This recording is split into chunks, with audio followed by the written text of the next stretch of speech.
Hi everyone, this is Paula Harris, and I have with me today Dr. Holt Gray from Birmingham, Alabama. How are you doing, Dr. Gray? Hey, I'm doing good. Thanks for having me, Paula. I appreciate it. My pleasure. And we've done this a few times before, so it's good to have you back.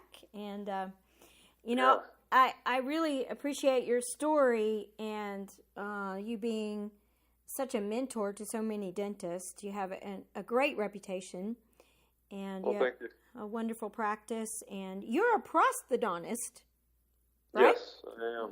Yeah, I really enjoyed it. It was a good choice of a career. I can honestly say that looking back. I don't know that everybody can always say that with their career choice, but That's right. I got lucky, I guess. That's great. That's great. So you graduated in '07. Do I have that right? That's right. Yeah, so I finished dental school in '04 and then stuck around for 3-year residency in graduate prosthetics. Finished that in '07. It was all at UAB. For better or worse, Birmingham's the only city I've ever lived, so I grew up and raised in Birmingham and all the way through dental school and grad pros in Birmingham, and then I've been in private practice since 2007. Right, and we met, started coaching before you actually finished. Yes, we did. I think we met in '06, so we had I was fortunate to get introduced to you probably a year before finishing residency, and so that seed was kind of planted early in my dental career about having coaching and the value that it brings, and where I needed work, and still do need work. So it's been kind of a long relationship. I think it's been valuable. I know it's been valuable for me, and I think it's been valuable for you too, hopefully. Well, thank you. It has been. You're just an ideal client. You fit my vision. So I really appreciate your loyalty all the years. But tell us how you got into dentistry. What even got you thinking this is what I want to do? Yeah. So my grandfather owned a dental lab. He was in the first dental class of UAB in 1952 is when he graduated. And so he had a practice in Eastwood, part of Birmingham, that I would stop by in from time to time as a kid. And my dad he wasn't real big on the books, and so he dropped out of college and started his own laboratory in 1975, and kind of a mom and pop shop, and then it grew from there, but kind of grew up around the lab and the dental office business as I was younger, and then thought I was going to go into medicine, and senior year of college studying for the MCAT, and realized that I really didn't like what I was studying, so that probably was a sign that I didn't need to go into that field. But at the same time, I had a lot invested in the prereqs for the undergraduate coursework, and then thankfully dentistry kind of fell in my lap at the last minute. I had a few friends going into it that I now practice with on a daily basis, and so it all just kind of worked out, and it was a great last-minute move for me. That's wonderful. It's just a great thing that's happened there. So you actually taught some as well at the school, didn't you? Yes. So as part of a resident, part of the training is to have you cover the undergraduate dental students, and I really enjoyed it.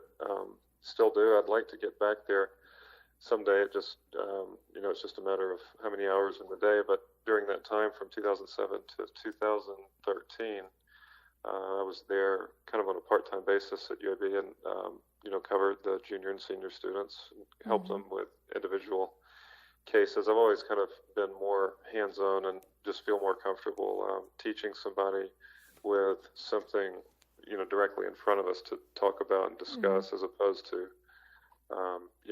just discussing pure theory or just coaching out of a textbook. So that's just always kind of been my I guess stronger suit from an educational perspective, and I really try to take that not only with that approach, not only with dental students when I was there, but with the team members. That's great. Dentistry can offer, for not only for growth and development of your team itself, but it can make you more effective and give you better patient care as a result. Yes, it can. You're absolutely right about that. Our title today is Efficient, Effective Dentistry. So tell us more about that title and your practice. And Yeah, you said that was a mouthful. I think you're right now that I hear you say it. But yeah, no, it's kind of a mindset that I've developed over time, and I think a lot of it goes back to the theory that my dad early on he kind of preached the concept that just because you spend a lot of time on something doesn't necessarily mean that you did a better job, and just because you didn't spend a lot of time on something doesn't necessarily mean that you did an inferior job. And so I kind of try to take that to heart, and there's obviously a fine line. I do not promote practicing dentistry in a rush by any means, but at the same time, I think that we as dentists, because of the nature of what we do and the detail it requires and the training that we received and the hoops that we had to jump through, we can fall into the trap of really kind of micromanaging every little aspect of our practice and our clinical procedures, which can in turn compromise your long-term business strategy and kind of hold back you as potential for practice growth and ability to give raises, and from a financial perspective as well.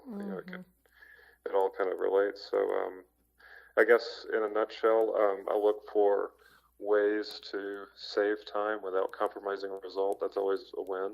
If I can save, even if it's a few minutes or 30 seconds here, 30 seconds there, and then as long as it's not compromising the end result, you can take all those pieces of time and add them up, and at the end of the day, you've got several hours that maybe another practitioner is wondering where that time went or how they can find time to do something else, and then hopefully you take that time that you've saved and you use it to do other stuff that benefits you or your patients or your practice or your family or however you want to do it. Right. But, and you're doing large cases. We're not talking about 1, 2, 3 fillings. Tell us what kind of cases you're doing. Yeah, that's right. Yeah, so we we'll do anywhere from full mouth rehabs to full mouth extractions to implant surgeries, lateral grafts.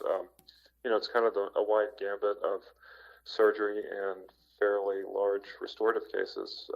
But it kind of, I try to find and fit a mold of practice that works and is predictable, and then I try to repeat that as close as I can from just this standard setup of, okay, I want these basic things in the room for every procedure, and then I always want sunglasses on the patient, and then we're always going to sign the consent form, and then so it really kind of gets the team members in a repetition and a cycle where we don't miss the critical steps, but we don't spend unnecessary time on a bunch of little rabbit trails that can kind of lead you down a path that doesn't get to the result.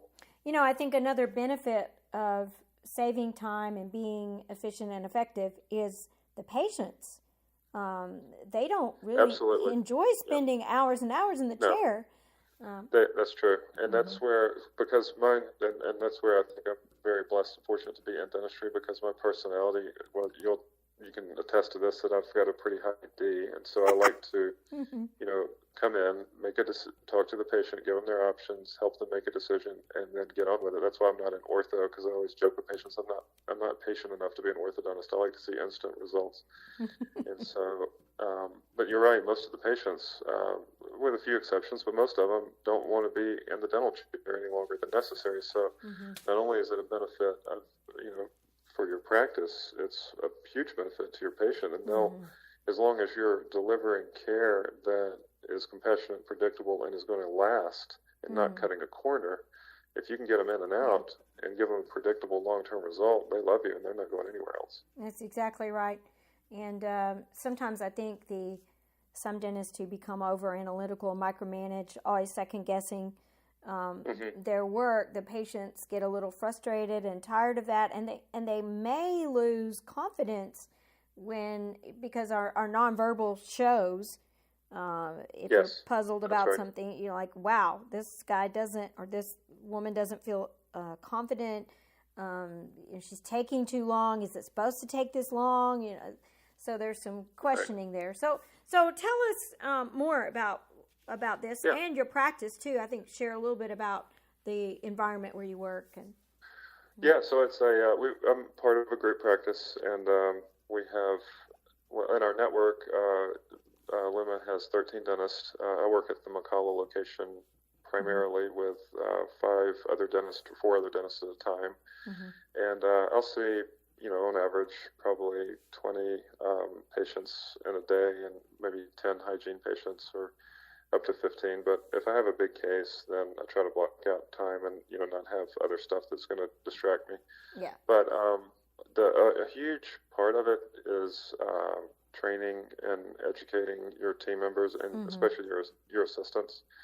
So I try to treat them like they're dental students, and I let them do anything and everything that they can legally do in the state of Alabama, and I try to train them to do that, whether it's taking final impressions, rinsing out Traxident for, to stop bleeding so we can get a good impression, setting, the rooms up, start to finish, breaking them down. They set stuff complete on the ledger. They can treatment plan. I review them. They go over the finances of anything and everything that they can possibly do. Then we're all for it, because it does several things. One, it makes you more efficient. Two, it helps build a relationship between the team member and the patient. And when the patient sees that you've empowered the team member, then they're going to trust you more naturally, because they see that the patient trusts, or that the assistant trusts you, therefore the patient's going to trust you. And then third is it keeps the team member fulfilled. So, even after 5 years of dentistry, if all you're doing is sucking out saliva with a high vac, you're probably going to be not fulfilled and not really looking forward to getting up every day and coming to work. But if you can challenge them with, different aspects of dentistry that you're empowering and teaching them to do, they get excited every day to come to work, and therefore they're in a better mood and they deliver better patient care, and that translates all the way down to a more successful practice. It sure does. And keeping the team inspired is important. You and I've talked about this a few times, of the younger team members that we have now grew up playing video games, and they like levels.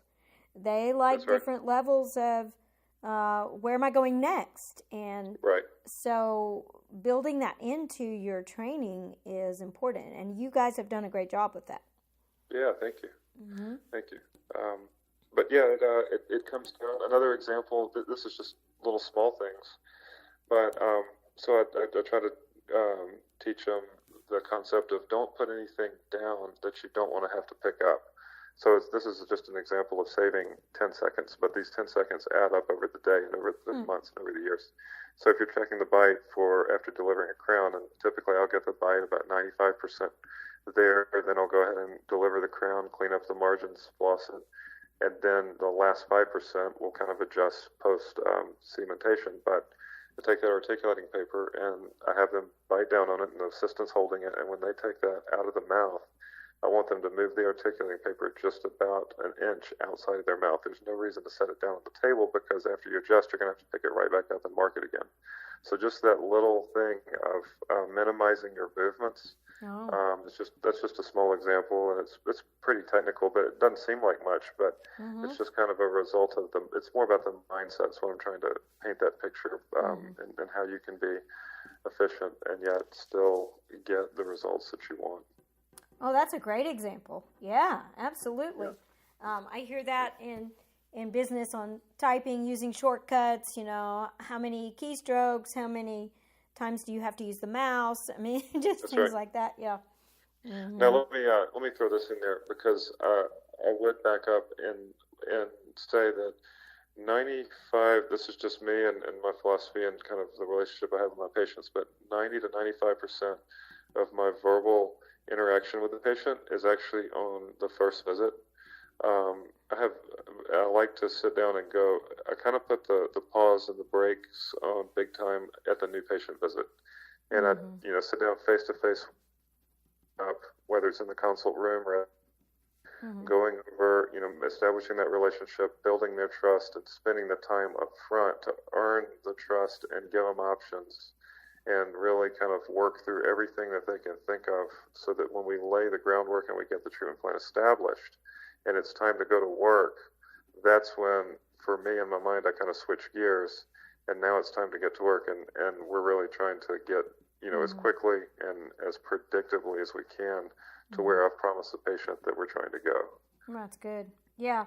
And that is, you've done a great job with that too. And I will say, as a task-oriented person, if you know DISC, those of you that are listening, he's a DC, and it takes practice and intention to develop your people skills, which you have done. Yeah, you can ask my parents about high school. I wasn't too much of a social butterfly, as they would say. I've had to learn that the hard way. Yeah, exactly. But that's part of the purpose of having systems like you're talking about is you know where you're going in the conversation. You're not sitting there awkwardly waiting for the patient to ask the next question. You're asking the questions. That's right. And listening and building that relationship in a systematic way. And right. I think... And what they say that a lot of times a trap that people fall into when somebody's speaking to them is that they're just thinking about what they're going to say and how they're going to respond rather than actually listening to what the person that's speaking to them is saying. Yes. And I think that dentists, myself included, you can fall into that trap, especially at that new patient appointment when the patient is maybe saying one thing, but they're really communicating another, whether they realize it or not. And if you don't have that ear out and you're looking for what are they really trying to tell me, what do they really want, you can kind of miss the forest for the trees, and then your response may not be something that is what they need to hear or what they were asking in the first place. Exactly. And, I think that's very important. That's good. Any other tips you have for us in saving time? Financially,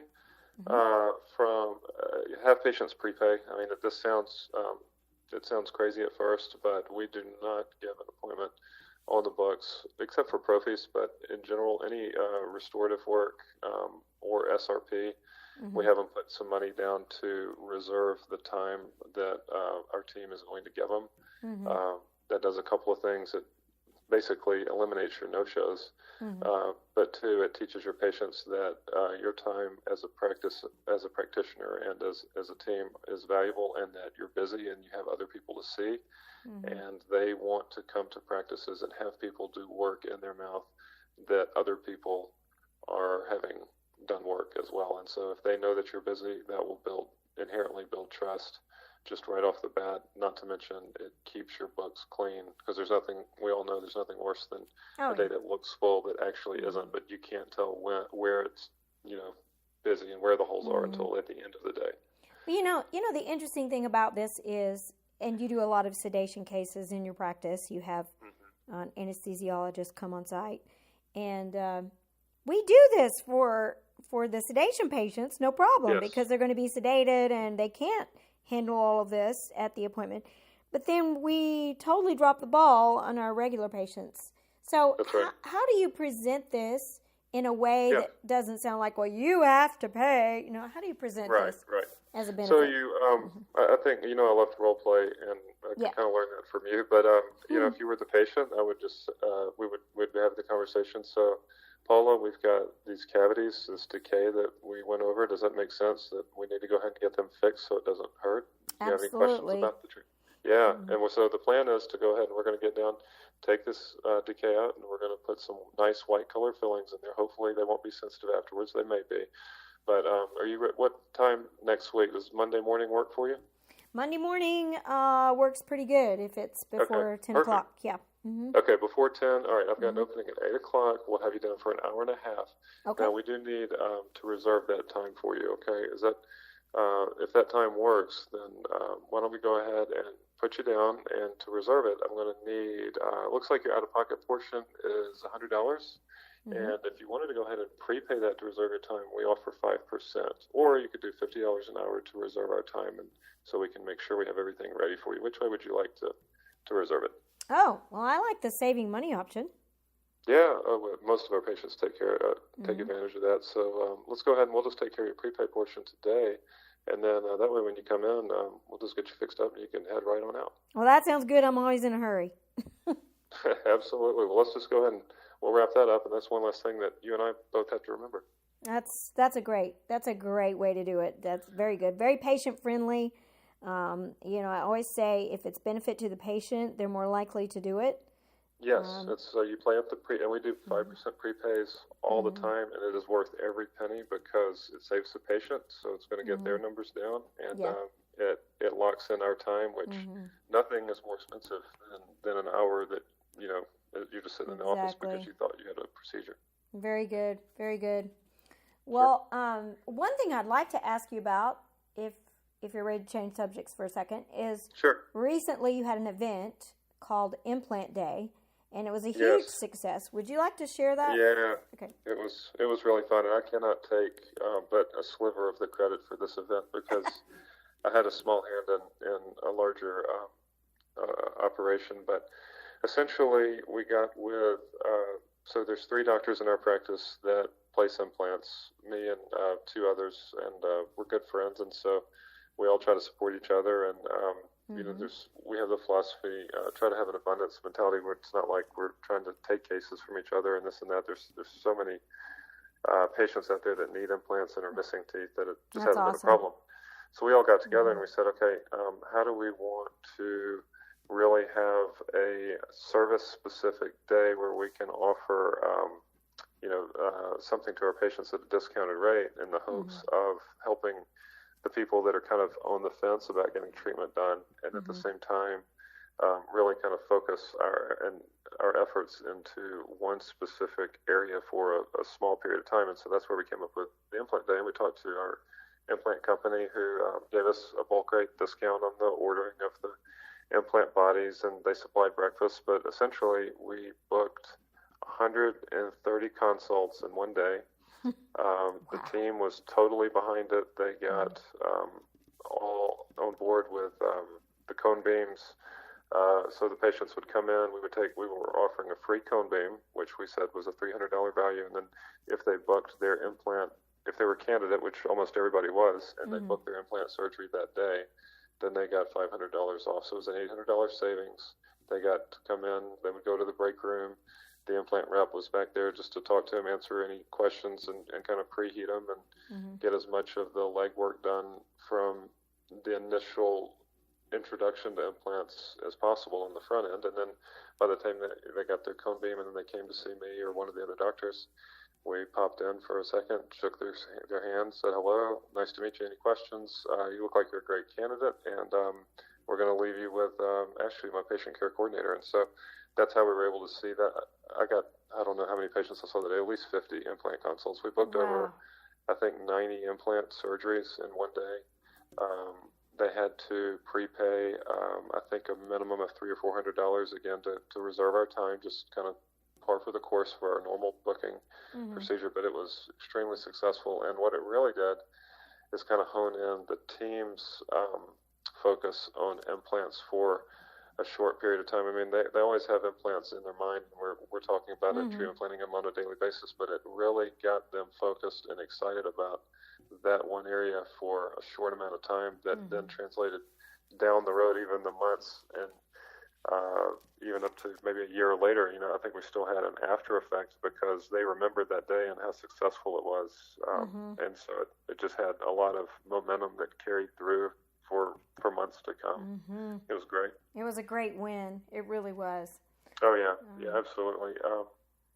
But we advertised it on Facebook. We didn't I'll tell you what, one thing we did do is we pulled a patient list of every patient that had an implant treatment planned in the past 12 months, but didn't actually move forward with it. Yep. And so we marketed it to them a good bit because we knew that they needed implants and that we had talked with them and kind of preheated them, but for whatever reason, they just didn't quite take the plunge to get it fixed. And that was a huge patient population that we were able to serve there.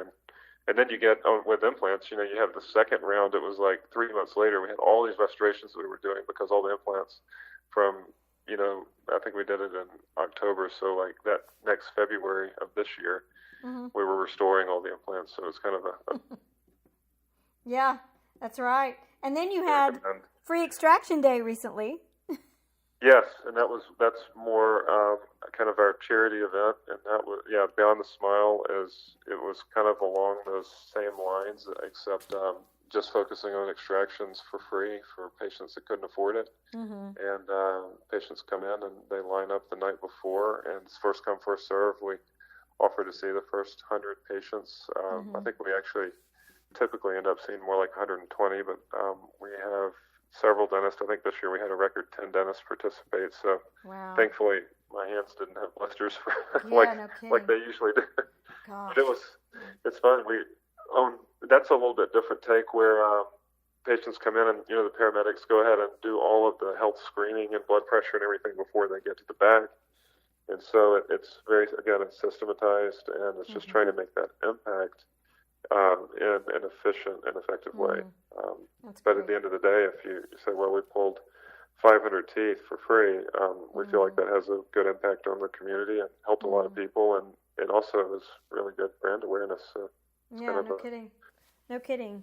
That is just awesome. I love the things that you do. You have a wonderful mastermind in the group practice. Reminds me a lot of where I used to work with the doctors who were partners like you guys. And in our time we have left here, is there anything that you would like to share that's important for dentists to know to be successful? I know that's a tough question, but it's a big question. I would say it's the biggest thing that I can come up with is it's a people business. It's not a tooth business. And that kind of goes from all the way from listening to your patient's concerns to having a relationship with them to calling them at night so that they don't see you if they do get upset. You've got an emotional bank account built with them that you can cash in on a thing, because not every treatment goes exactly as planned. We all know that. Sure. Teeth hurt after a filling, or a crown this morning that I did a couple of months ago, it popped off because the crown was too short, and so I had to draw off that patient's emotional bank account because and if you don't have that relationship with them and pat their shoulder and talk to them as a person instead of just open up, here comes the needle. I think that if you can come at it with that approach, you'll be more successful, both from a patient care standpoint and a practice growth standpoint. You're so right about that. You're so right. That goes back to what we learned years ago. The 85% of the patient's decision is based on your people skills, 15% based on your clinical skills. So, yeah, I would totally agree with that. I would totally agree. Absolutely.